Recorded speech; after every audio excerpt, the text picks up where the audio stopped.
اللہ کے رسول فرماتے ہیں لوگوں سنو، جب کوئی بندہ توبہ کرتا ہے تو اللہ رب العالمین اس بندے کی توبہ پر اس انسان سے بھی زیادہ خوش ہوتا ہے جو اپنی اونٹنی، اپنے ساز و سامان، خورد و نوش کے سامان کو پا کر کے خوش ہوا۔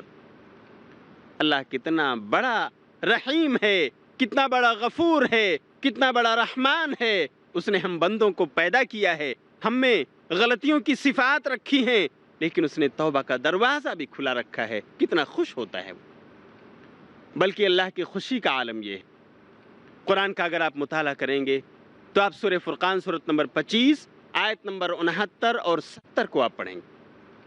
اس میں ایک بات مذکور ہے کہ اللہ بندے کی توبہ سے اتنا خوش ہوتا ہے کہ بندے کی جو بھی سابقہ برائیاں تھیں، جو بھی اس نے کیا تھا، جیسا کچھ بھی جرم رہا ہو، وہ شراب نوشی رہی ہو، وہ بدکاری و زناکاری رہی ہو، وہ قتل و غارت گری رہی ہو، وہ چوری اور ڈکیتی رہی ہو، جیسا بھی کچھ چھوٹا اور بڑا جرم تھا، جب وہ توبہ کر لیتا ہے سچے دل سے اور یہ عہد کر لیتا ہے کہ اللہ اب آئندہ میں ایسا گناہ نہیں کروں گا، تو مجھے معاف فرما دے، تو اللہ صرف یہی نہیں کرتا کہ اس کے گناہوں کو معاف کر دیتا ہے، درگزر کر دیتا ہے، بخش دیتا ہے، نہیں، بلکہ وہ اس بندے کے ان سابقہ گناہوں کو نیکیوں میں تبدیل کر دیتا ہے۔ جی ہاں، آج اگر ہم اور آپ اپنی پھٹی نوٹ، اپنے پھٹے پیسے لے کر کے اگر ہم جائیں ریزرو بینک میں، ہندوستانی مسلمان، تو بینک ان پھٹے ہوئے روپیوں کو دیکھ کر، اس کا نمبر دیکھ کر وہ رکھ لیتی ہے، سیو کر لیتی ہے، اور پورا پیسہ جیسی بھی نوٹ رہی ہو، جتنی بڑی یا چھوٹی، 10، 20، 50، 100، 500، 1000 جیسی بھی ہو، پھٹی نوٹ تھی، آپ کو ریزرو بینک واپس پورا کر دیتی ہے، پورا واپس دے دیتی، آپ بڑے خوش ہو جاتے۔ کتنا بڑا کرم ہے ریزرو بینک کا، کتنا بڑی دیالو ہے ریزرو بینک۔ پھٹی ہوئی نوٹ، اس کے چیتڑے ہو چکے تھے، بچوں نے پھاڑ دیا تھا، اور ابھی مجھے اس پھٹی نوٹ کا پورا مل رہا ہے۔ بندو، انسانوں، اللہ رب العالمین کی رحیمیت کو دیکھیے، اللہ رب العالمین کی غفاریت کو دیکھیے۔ وہ بندے کی توبہ سے اتنا خوش ہوتا ہے کہ صرف گناہوں کو مٹا نہیں دیتا، وہ جتنے بھی تعداد میں گناہ ہوتے ہیں ان تمام گناہوں کو کنورٹ کر کے بھلائی بنا دیتا ہے۔ آپ اندازہ کرو اللہ رب العالمین کتنا بڑا غفار ہے، کتنا بڑا رحمان اور رحیم ہے۔ اس کے باوجود اگر ہم مایوس ہوں تو ہماری غلطی ہے اللہ رب العالمین۔ آئیے میں آیت کریمہ آپ کو سناؤں۔ سورہ فرقان سورۃ نمبر 25 آیت نمبر 69 اور 70 میں اللہ کہتا ہے، اور اس سے پہلے کی آیات میں اللہ ذکر فرماتا ہے کچھ گناہ کبیرہ کا، کہ وہ لوگ جو شرک کے مرتکب ہوتے ہیں، غیر اللہ کی عبادت کرتے ہیں، وہ لوگ جو ناحق لوگوں کو قتل کرتے ہیں، وہ لوگ جو زناکاری اور بدکاری کرتے ہیں، ایسے لوگوں کے لیے اللہ کہتا ہے یضاعف له العذاب یوم القیامت ویخلد فیہ مہانا، قیامت کے دن ایسے لوگوں کو ڈبل عذاب دیا جائے گا اور اس میں وہ ذلیل ہو کر ہمیشہ ہمیش رہیں گے۔ پھر اللہ رب العالمین آگے کی آیت میں فرماتا ہے الا من تاب وآمن وعمل عملا صالحا فاولئک یبدل اللہ سیئاتہم حسنات۔ ہاں، مگر وہ بندے جو توبہ کر لیتے ہیں اور پھر اپنے ایمان کی اصلاح کر لیتے ہیں اور نیک عمل کے راستے پر چل پڑتے ہیں، عمل عملا صالحا فاولئک یبدل اللہ سیئاتہم حسنات، تو یہی وہ لوگ ہیں جن کے گناہوں کو، جن کی خطاؤں کو اللہ رب العالمین بھلائی بنا دیتا ہے۔ سبحان اللہ، اللہ گناہوں کو تبدیل کر کے بھلائیوں کی فہرست میں لکھ دیتا ہے۔ کب؟ جب انسان سچی توبہ کرتا ہے، جب انسان اللہ رب العالمین سے خلوص دل کے ساتھ معافی مانگتا ہے تو اللہ اسے دھل دیتا ہے، بلکہ اس کے گناہوں کو بھلائی بنا دیتا ہے۔ اور یہ ہے اللہ رب العالمین کی غفاریت، یہ ہے اللہ رب العالمین کی رحیمیت کہ وہ بندے کی توبہ پر اس قدر خوش ہو جاتا ہے۔ آئیے ہم دیکھتے ہیں کہ توبہ کی تاثیر کیا ہے۔ انسانی زندگی جو گناہوں میں لت پت ہوتی ہے، برائیوں میں ملوث ہوتی ہے، اگر وہ انسان توبہ کرتا ہے، سچی توبہ اپنے دل سے جس کا مطالبہ اللہ نے کیا ہے، تو اس کی تاثیر کیا ہے۔ میں آپ کے سامنے قرآن سے ایک دو واقعات رکھوں گا، اسی طرح احادیث نبویہ کے ایک دو واقعات سناؤں گا تاکہ ہمیں اور آپ کو اندازہ ہو سکے توبہ کی عظمت اور توبہ کی تاثیر کیا ہے۔ آپ نے سنا ہوگا حضرت آدم علیہ السلام کا نام، ابو البشر، فادر آف نیشن، ہم سب کے باپ حضرت آدم علیہ السلام، سب سے پہلے پیغمبر۔ اللہ رب العالمین نے آدم اور ان کی بیوی حوا کو جنت میں رکھا اور انہیں حکم دیا کہ تمام چیزیں جنت کی تمہارے لیے حلال ہیں، کھاؤ پیو رہو، لیکن دیکھو یہ ایک درخت جو دکھ رہا ہے اس کے قریب مت جانا، یہ کھانا منع ہے، اس کے قریب جانا منع ہے، اس کو ہاتھ لگانا منع ہے۔ یہ حکم تھا اللہ رب العالمین کا، اللہ کو منظور تھا کچھ۔ اس واقعے کا ذکر قرآن کریم نے سورہ اعراف سورۃ نمبر 7 آیت نمبر 23 میں کیا ہے۔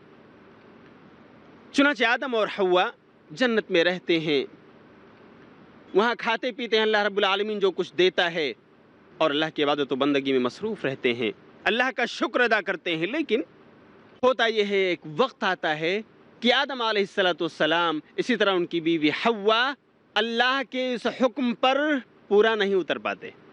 اللہ نے منع کیا تھا اس درخت کے قریب مت جانا، لیکن وہ چلے جاتے، اس درخت کا پھل کھا لیتے ہیں۔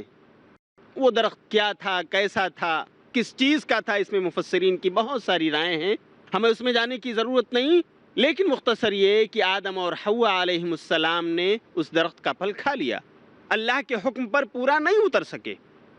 لیکن وہ تھے نبی، جو انسان جس قدر بلند مرتبے پر فائز ہو اس کا چھوٹا سے چھوٹا جرم بھی بڑا ہوا کرتا ہے، جس کی ذمہ داری جتنی بڑی ہوتی ہے اس کی چھوٹی چھوٹی حرکتیں بھی، ان کی نقل و حرکت بھی لوگ اپنی نگاہوں میں رکھتے ہیں اور اس کو بڑا سمجھتے ہیں۔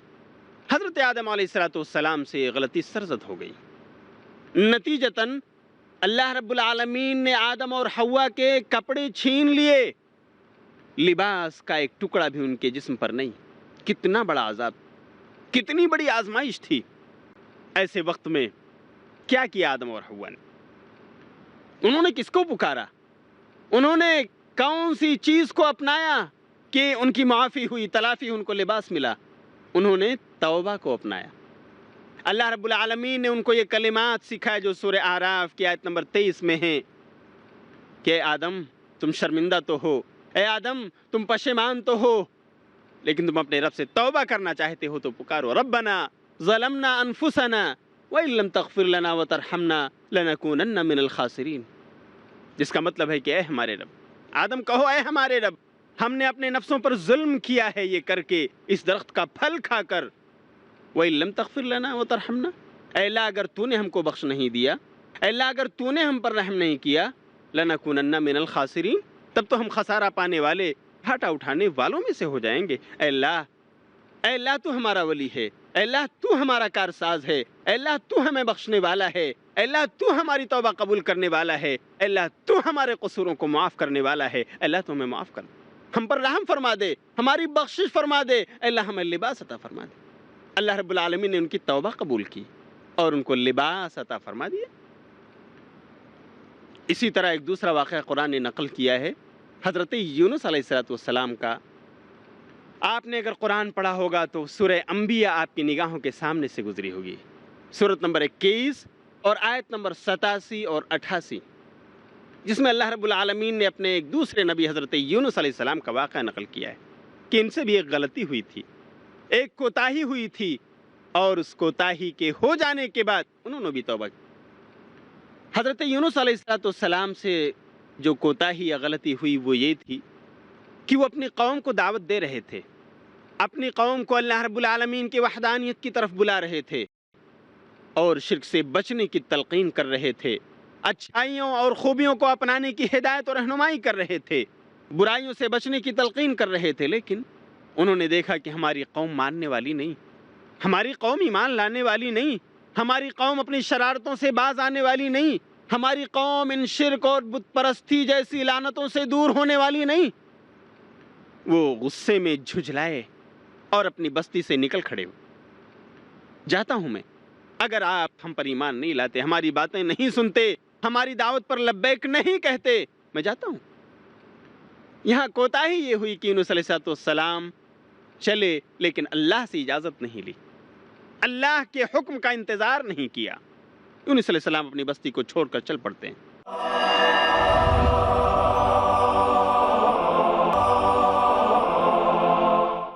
یہاں کوتاہی یہ ہوئی کہ یونس علیہ السلام چلے لیکن اللہ سے اجازت نہیں لی، اللہ کے حکم کا انتظار نہیں کیا۔ یونس علیہ السلام اپنی بستی کو چھوڑ کر چل پڑتے ہیں۔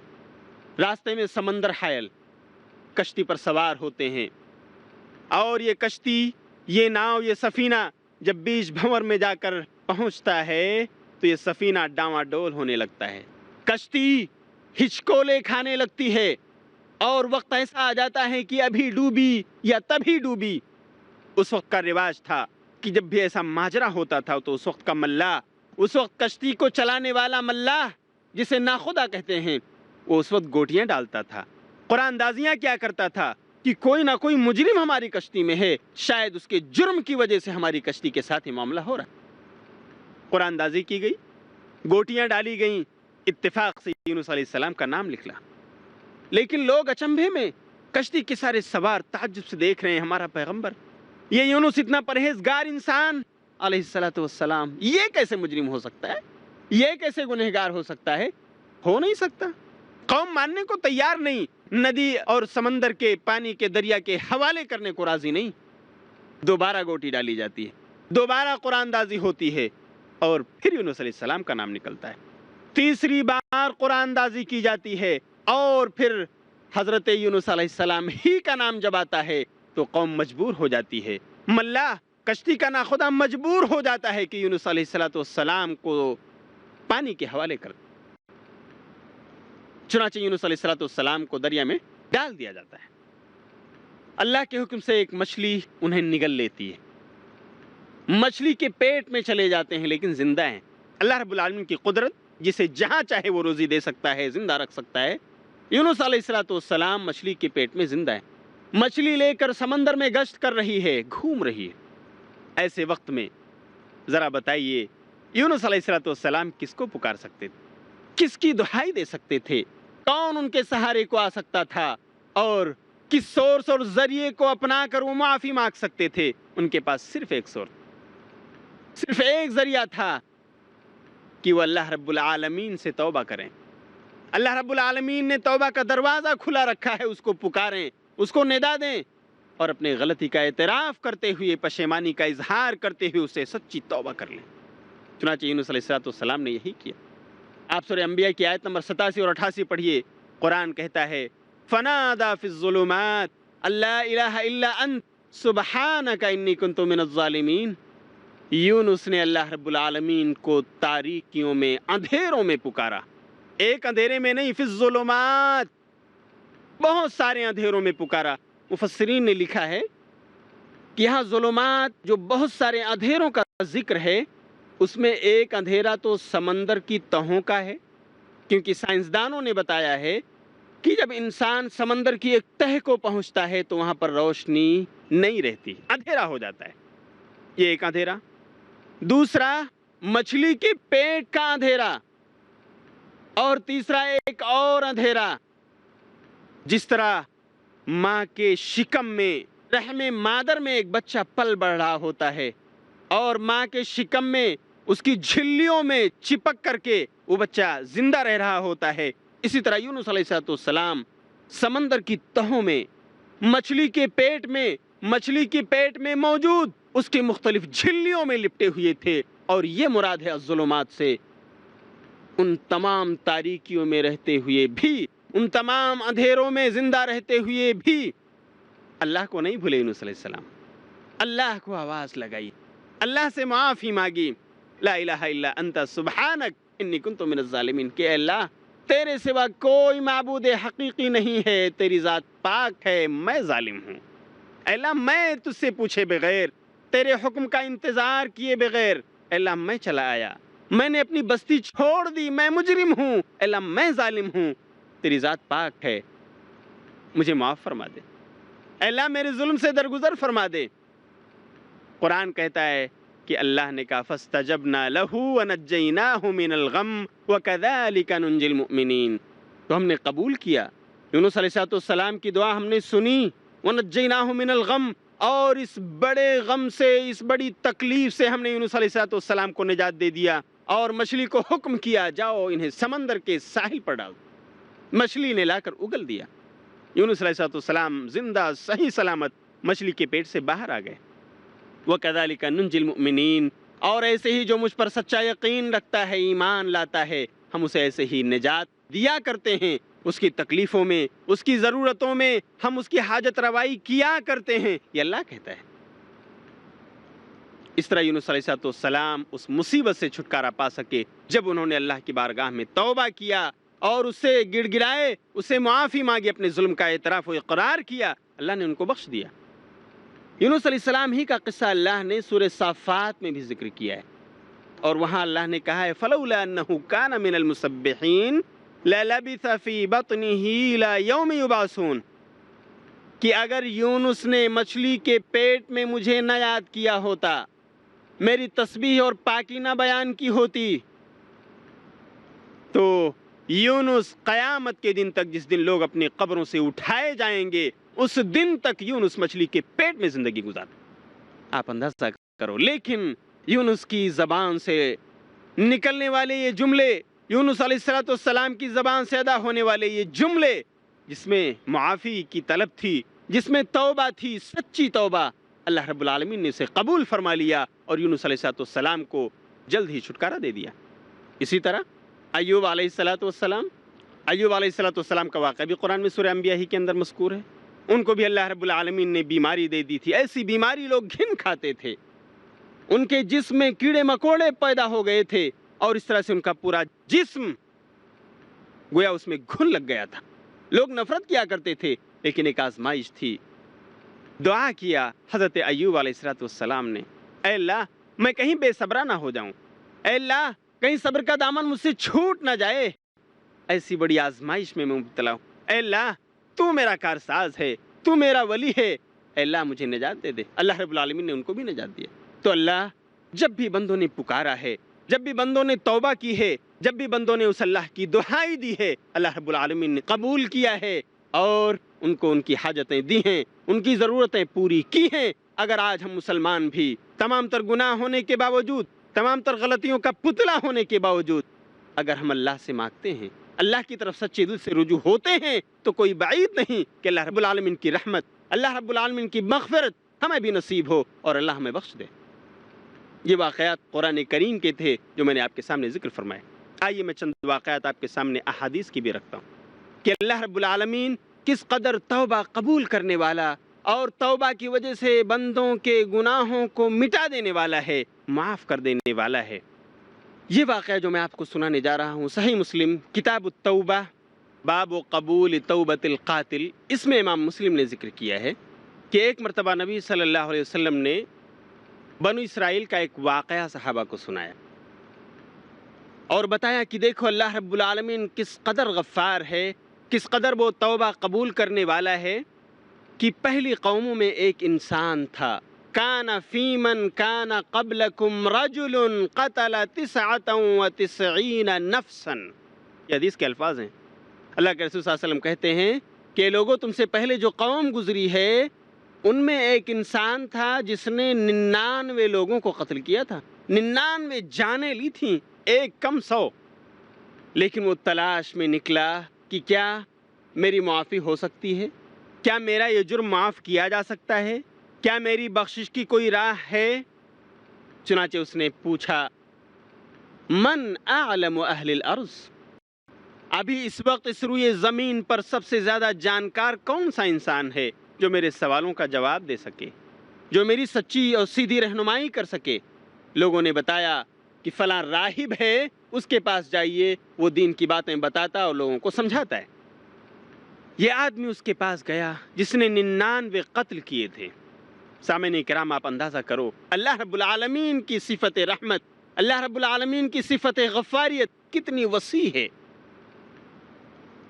جا کر وہ آدمی راہب سے اپنا واقعہ بیان فرماتا ہے، معاملہ یہ ہے کہ میں نے 99 قتل کیا ہے اور میں پوچھنے آیا ہوں کیا میری بخشش ہو سکتی ہے، کیا میری معافی کی کوئی راہ ہے، کیا اللہ رب العالمین مجھے میرے گناہ کو بخش دے گا، معاف کر سکتا ہے؟ کوئی راہ ہو تو بتائیے۔ راہب نے جواب دیا کوئی راستہ نہیں، 99 لوگوں کے قاتل، تمہاری بخشش کیسے ہوگی؟ ایک جان کو بے جا قتل کرنا اتنا بڑا گناہ، تم نے تو 99 لوگوں کا قتل کیا ہے۔ بہرحال وہ انسان جو 99 لوگوں کا قاتل تھا اپنی تلوار نکالتا ہے اور راہب کی گردن بھی اڑا دیتا ہے، 100 پورے کر دیتا ہے، 100 لوگوں کا قاتل بن چکا ہوتا ہے۔ لیکن پھر اسے تلاش ہے، کیا ہے توبہ کی کوئی صورت؟ کیا اب بھی میری معافی ہو سکتی ہے؟ کیا ہے کوئی راہ کہ میں اپنے آپ کو معاف کرا لوں؟ میری نجات کی کوئی راہ ہے؟ پھر پوچھتا ہے من اعلم اہل الارض، بتاؤ لوگو اس روئے زمین پر سب سے اچھی معلومات رکھنے والا کون ہے؟ کون ہے جو مجھے اس معاملے میں گائیڈ کر سکے، میری رہنمائی کر سکے؟ لوگ بتاتے ہیں فدل علی رجل عالم، حدیث کے الفاظ ہیں، تو لوگ کہتے ہیں کہ فلاں آدمی عالم ہے، عالم دین ہے، اس کے پاس جاؤ، وہ بتائے گا آپ کو کچھ۔ چنانچہ وہ اسی تلاش میں جاتا ہے اور اس آدمی کے، اس عالم دین کے پاس جاتا ہے، اپنا واقعہ سناتا ہے، میں نے 99 لوگوں کو قتل کیا تھا اور اب 100 لوگوں کا قاتل بن چکا ہوں، میں آپ کے پاس پوچھنے آیا ہوں کیا میں توبہ کر سکتا ہوں؟ کیا میری توبہ قبول ہو سکتی ہے؟ کیا میرے معافی تلافی کی کوئی راہ ہے؟ مجھے نجات مل سکتی ہے یا نہیں؟ وہ عالم دین جواب دیتے ہیں میرے بھائی، آپ کی توبہ اور اللہ کے درمیان آخر کون سی چیز حائل ہو سکتی ہے؟ کوئی چیز رکاوٹ نہیں بن سکتی۔